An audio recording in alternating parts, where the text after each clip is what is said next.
Bismillahirrahmanirrahim.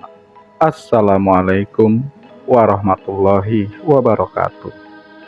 Halo teman-teman, berjumpa lagi di channel Ojowedi. Terima kasih kepada teman-teman yang telah mendengarkan cerita-cerita di channel ini. Dan tak lupa juga kami ucapkan terima kasih kepada teman-teman yang telah mensupport channel ini, agar makin berkembang dan bisa diterima oleh halayak yang lebih ramai. Seperti biasa, jika sudah siap, selamat mendengarkan.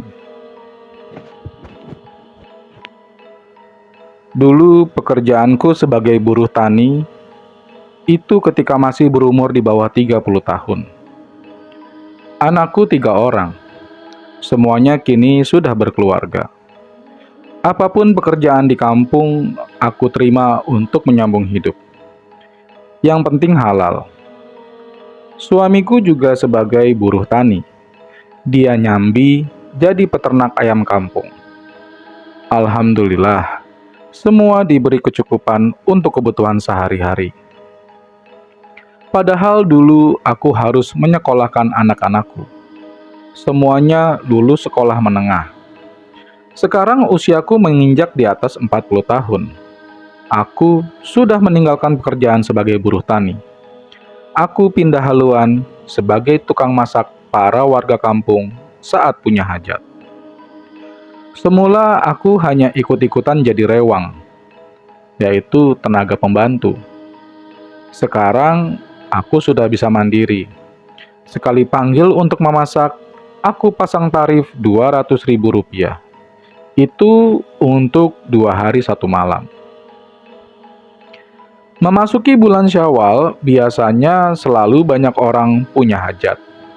Dan itu adalah bulan-bulan penuh pekerjaan.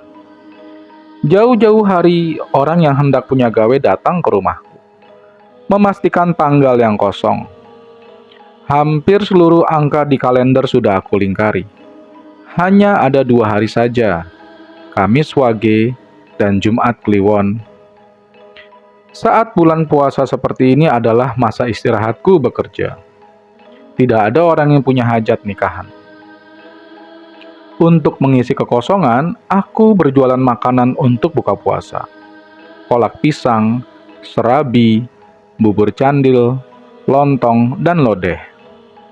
Di saat aku sedang berjualan di Serambi Rumah, ada pengendara sepeda motor mampir berboncengan dengan seorang wanita. Assalamualaikum. Apa benar, Bu, ini rumahnya Bu Siti Alwiyah? Sapa perempuan berkerudung kepadaku. Umurnya kelihatannya sebaya denganku sekira 40-an. Waalaikumsalam. Benar, Mbak Yu. Dari mana ya? Monggo, silakan. Saya ambil jualan ya. Saya sambil jualan ya. Tidak apa-apa, Bu Siti. Saya tahu jenengan repot. Saya sedang kesulitan mau cari tukang masak, Bu. Saya disuruh Pak Lurah Desa Ujung Semi untuk mencari tukang masak. Dia mau menikahkan anaknya. Sembari aku meladeni pembeli, tetap melanjutkan perbincangan. Kupanggil anakku Wati mengambilkan kursi supaya dia bisa duduk. Loh, kapan harinya, Mbak Yu? Bulan depan, mulai Rabu Pon, Kamis Wage, sampai Jumat Kliwon. 3 hari berturut-turut, Pak Lurah Wingyo yang nanggap. Pak Lurah Wingyo juga nanggap wayang, serta campur sari. Kusembunyikan rasa heranku. Tumben saja ada orang mau menikahkan anaknya di hari yang disebutkan. Di daerahku itu jarang terjadi. Sudah dapat tukang masak berapa, Mbak Yu? Ya, itulah Bu Siti. Saya tidak ketemu orang yang mau masak di hari itu. Padahal kan ini penting sekali. Pak Lurah tidak mau ganti tanggal serta hari. Ini sudah keputusannya dia, Bu Siti, ujar wanita itu. Baiklah, kalau demikian, saya sanggup. Alamatnya di mana toh, Mbak Yu? Bu Siti sudah ke sana sendiri. Nanti ada yang menjemput. Bu Siti tidak usah ke sana sendiri, nanti ada yang jemput. Jenengan juga tak perlu repot membawa blender, loyang, mixer, dan lainnya. Sudah disediakan sama Pak Lurah. Selama hampir 5 tahun aku menjalani pekerjaan ini, baru sekali ini ada orang yang mau menikahkan anaknya di hari tersebut. Baru kali ini juga ada panggilan masak sampai di lain kecamatan. Ujung Semi masuk wilayah kecamatan Kangkung. Di bawah tahun 2000, desa tersebut masih masuk wilayah kecamatan Cepiring. Saking luasnya kemudian dipecah menjadi 2. Cepiring adalah salah satu kecamatan di Kabupaten Kendal, Jawa Tengah. Berada di pesisir utara Pulau Jawa. Mata pencaharian penduduknya sebagian sebagai petani. Kendal juga dikenal sebagai penghasil tembakau dan padi. Sewaktu masih zaman Orde Baru, Kendal dikenal sebagai penghasil gula. Ada pabrik gula peninggalan Belanda di Cepiring, berdiri sejak tahun 1825. Waktu yang dijanjikan pun tiba. Usai Lebaran, selang seminggu, aku dijemput oleh seorang suruhan Pak Lurah Wingyo. Seorang anak muda dengan sepeda motor Honda Supra, warna hitam, strip hijau dan merah menanti di teras. Bu Siti, silakan Bu, tidak usah pakai helm, lewat jalan kampung saja. Pranata, anak laki-laki itu, ia mengenalkan diri namanya Setyo. Seumuran anakku Wardi yang paling tua. Iya Dik, tidak apa-apa. Lagian kalau malam begini nggak bakal ada razia sepeda motor. Setelah berpamitan dengan suami dan anak-anak, aku membonceng Setyo. Cuaca malam begitu cerah. Langit malam nampak terang karena cahaya bulan. Angin kering musim kemarau berhembus. Beberapa desa aku lewati, menempuh jalan satu-satunya ke desa Ujung Semi. Sebenarnya jarak desa Juwiring dengan Ujung Semi tidak begitu jauh. Setyo memotong jalan lewat desa Sidomulyo. Jalan aspal di desa itu rusak parah. Banyak kendaraan berat melewati jalan tengah sawah itu. Tidak biasanya saat melewati kuburan desa Sidomulyo, tengkukku merasa merinding. Padahal sekitar tempat itu banyak lampu listrik. Kuburan itu berada di pojok desa, persis di tepi sawah berbatasan dengan desa Kalirejo. Sepeda motor Setyo terasa ringan saja saat melewati jalanan berbatu dan rusak parah. Selama menjadi tukang masak borongan, aku paling jauh menerima pekerjaan memasak di Kecamatan Cepiring, di desa Botomulyo. Sebenarnya aku ingin menolak permintaan Pak Lurah Wingyo. Meskipun tak ada aturan resmi, menyelenggarakan pesta pernikahan di bulan Syawal pada 3 hari pasaran tersebut sungguh pantangan. Sepanjang perjalanan, Setyo sesekali berbicara. Itu pun ketika aku tanya, Bu Siti, sudah hampir sampai Bu, paling 5 menit lagi. Tanpa kutanya, Setyo berbicara. Melewati pasar kangkung. Sesudah itu belok kanan. Keadaan kanan serta kiri jalan berupa tanaman tembakau yang masih selutut orang dewasa. Tak berapa lama kemudian, kulihat banyak sekali mobil dan sepeda motor parkir di pinggir jalan. Beberapa mobil sedan mewah juga kelihatan. Meskipun tidak begitu mengenal, aku yakin Pak Wingyo ini orang kaya, karena tamunya banyak sekali. Di Setyo, apa acaranya sudah dimulai? Oh, belum Bu. Mobil-mobil itu milik keluarga Pak Wingyo, datang dari luar daerah Kendal. Setyo menerangkan. Rumah Pak Lurah begitu megah.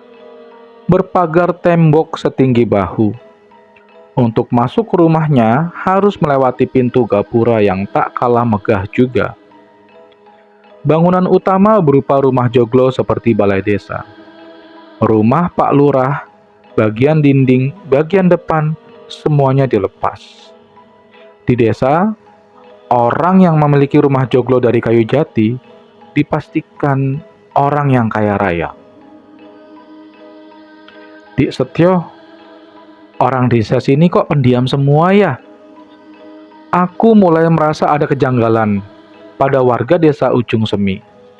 Sepanjang memasuki pekarangan, orang-orang yang berpapasan denganku tak ada yang menampakkan wajahnya. Semuanya menunduk dan tidak bicara satu sama lain. Oh, itu aturan di rumahnya Pak Lurah saja, Bu. Kalau di luar ya sama saja, jawab Setio menerangkan. Saya harus masak mulai malam ini ya, Di Setio. Benar, Bu. Tapi sebelumnya Bapak mau bicara dengan Bu Siti dulu. Mari, Bu, ke pendopo. Di pendopo sudah menunggu seorang laki-laki paruh baya. Nampak berwibawa, mengenakan pakaian beskap warna hitam. Di sebelahnya, seorang wanita dengan baju kebaya warna hijau. Sementara jariknya motif parang rusak. Monggo, silakan duduk Bu Siti. Saya begitu senang sampean bisa membantu di rumah saya. Sama-sama Pak Lurah. Ini sebagai bayaranmu, saya berikan semuanya. Pak Lurah mengulurkan segepok uang kepadaku. Pak, sebaiknya nanti saja kalau pekerjaannya sudah selesai, saat saya hendak pulang. Oh, enggak apa-apa. Saya selalu bayar di depan. Kalau sudah selesai hajatnya, mungkin aku tidak sempat memberikan langsung kepadamu. Baru kali ini juga aku menerima bayaran sebelum bekerja. Hitunganku kerja masak kali ini 4 hari 3 malam. Pak, apa ini tidak kebanyakan? Upah masak 2 hari 1 malam untuk saya hanya 200.000. Kalau sampai 3 malam bayar 600.000 saja, Pak. Sudahlah, terima saja Bu Siti. Itu sekaligus sebagai tanda terima kasih kami kepada sampean. Istri Pak Wingyo menambahi pembicaraan. Usai bertemu dengan tuan rumah, aku ke halaman belakang. Semua keperluan memasak telah tersedia. Yang bagian menanak nasi ada sendiri, pun yang bagian merebus air untuk membuat teh. Bagianku hanya masak lauk pauknya saja. Orang-orang di dapur itu tak ada yang bicara. Tidak seperti biasanya orang rewang. Baik laki-laki dan perempuan semuanya diam. Aku memasak rendang sapi, oseng-oseng buncis, mie goreng, dan sambal goreng ati. Semuanya aku kerjakan sendiri. Sementara di halaman luar sudah begitu ramai. Pak Lurah nanggap wayang kulit. Aku mulai sedikit ngantuk. Mungkin karena sudah jam 3-an. Bu, kalau ngantuk minum ini, Bu. Di kulkas banyak disediakan. Tiba-tiba Setio muncul, menyodorkan 3 botol Krating Deng. Memang seperti kebiasaan saat aku memasak di malam hari. Untuk mengusir kantuk dan menambah segar badan, aku minum Krating Deng.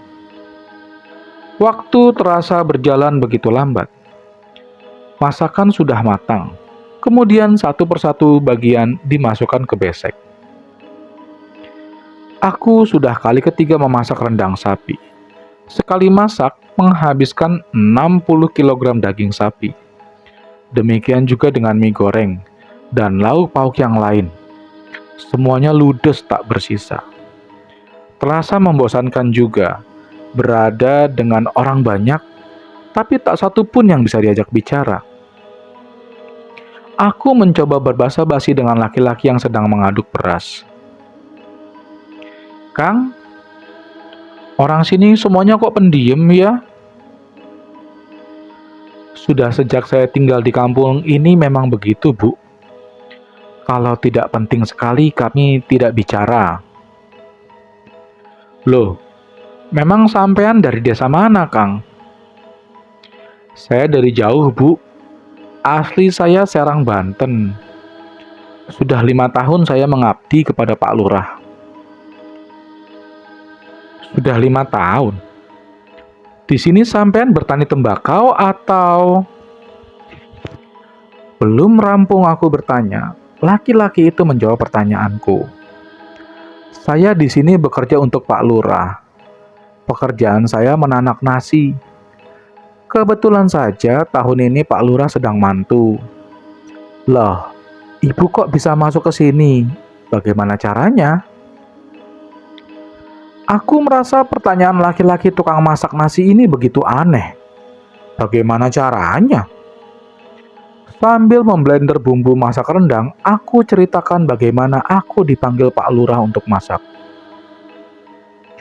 Waduh, Bu, tak sembarangan loh manusia bisa masuk ke rumah Pak Lurah, apalagi diminta memasak. Informasi ya, Bu. Kami di sini semuanya adalah orang buangan. Semua yang datang hari ini adalah orang-orang yang mati kecelakaan. Mendengar penjelasan laki-laki ini, aku semakin tidak mengerti. Lihatlah kaki orang-orang itu, Bu. Semua tidak ada tumitnya. Hari ini mereka berkumpul dari seluruh Jawa. Orang-orang yang diundang Pak Lurah semua semasa hidupnya berlaku keliru. Sebagian dari mereka waktu di dunia mencari kekayaan dengan pesugihan. Loh, berarti kamu sendiri apa?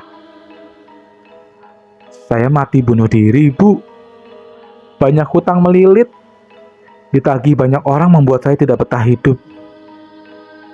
Masya Allah. Jadi aku sekarang ada di mana? Entah apa yang terjadi, belum sempat menjawab pertanyaanku.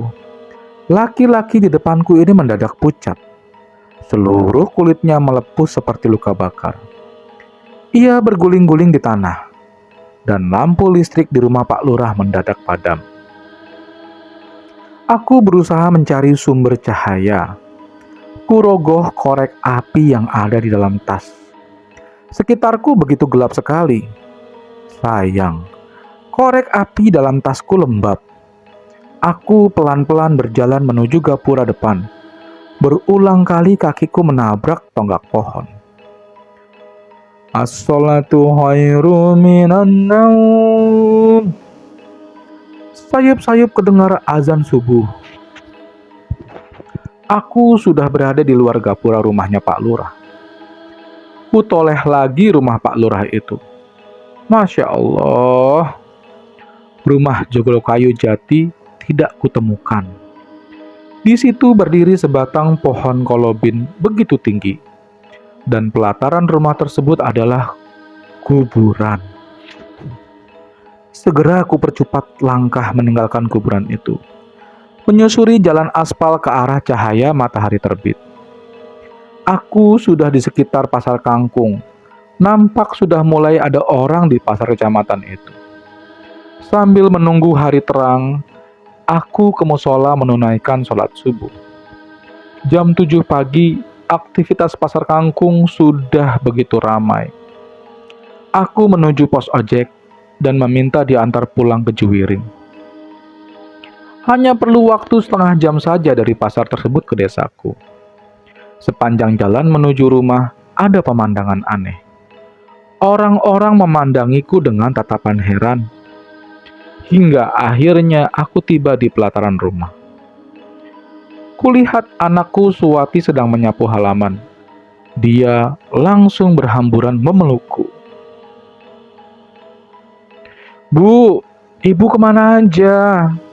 Katanya 3 hari ke ujung Semi, kok sampai sebulan lebih? Sesudah masuk rumah aku mulai bicara. Suami, anak-anakku, serta tetangga memenuhi ruang tamu di rumah. Itu loh Pak, aku juga habis pikir bisa sampai rewang di sana. Ku jelaskan kalau selama 4 hari 3 malam, aku di rumah Pak Lurah Ujung Semi. Bune, sampean itu sudah meninggalkan rumah genap 40 hari sejak Rabu Pon bulan Syawal lalu. Sekarang sudah Zulkaidah. Tetangga dan keluarga mengira sampean sudah meninggal dunia. Tapi aku yakin sampean pasti kembali ke rumah. Suamiku menceritakan apa yang terjadi selama aku meninggalkan rumah. Ternyata selama ini aku diminta bekerja di alam gaib. Kuburan Ujung Semi itu dikenal dengan kuburan Kemangi. Banyak kejadian aneh dan tidak masuk akal yang pernah terjadi di Kemangi. Kemudian aku buka tasku. Subhanallah, ada 8 ikat uang pecahan 100.000 dalam tasku. Semuanya ada 80 juta rupiah. Ku minta suamiku menemui Pak Kiai Jainuri, memastikan apa yang sebenarnya menimpaku. Kami berdua ke rumahnya. Pak Durman dan Bu Siti, ini bisa terjadi atas izin Allah. Sampean sudah diminta bekerja di alam gaib, dan uang itu benar-benar upahnya. Untuk memastikan keaslian uang pecahan ratusan ribu tersebut, Pak Jainuri menggunakan detektor uang kertas. Ia juragan tembakau, harus mempunyai alat itu. Berarti sampean di kediaman Pak Lurah itu sehari dibayar 2 juta rupiah, Bune. Suamiku menyimpulkan lamanya kepergianku dengan jumlah uang yang ada di dalam tas. Entahlah Pak, aku takut menggunakan uang tersebut. Aku menimpali suamiku. Sebaiknya, sebagian kau sedekahkan kepada fakir miskin dan yatim piatu. Uang itu asli, bisa dipakai. Pak Jainuri meyakinkan kami berdua. Mengikuti petunjuk Pak Jainuri, sebagian uang tersebut kami pakai untuk perbaikan masjid, menyantuni anak-anak yatim piatu dan fakir miskin. Sedangkan sebagian yang lain, kami simpan di bank dalam bentuk deposito. Akan kami gunakan jika dalam keadaan yang sangat perlu. Terima kasih teman-teman telah mendengarkan cerita-cerita di channel Ojo Wedi.